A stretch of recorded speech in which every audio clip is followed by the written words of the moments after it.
নবীজির ঘরের দরজায় একজন কড়া নাড়ছে। ফাতেমা রাদিয়াল্লাহু আনহা বললেন, বাবা, একজন নতুন লোককে দেখলাম দরজার পাশে।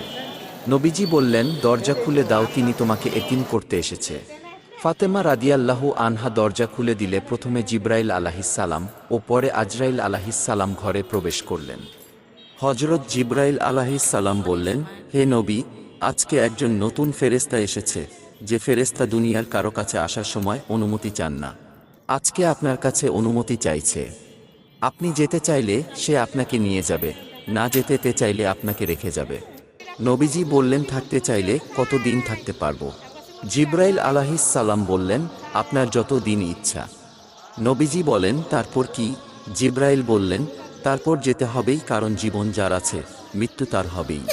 নবীজি বললেন, যেতে যখন হবে তাহলে এখনই আমি আমার আল্লাহর সাথে দেখা করতে চাই। হযরত আজরাইল প্রথমে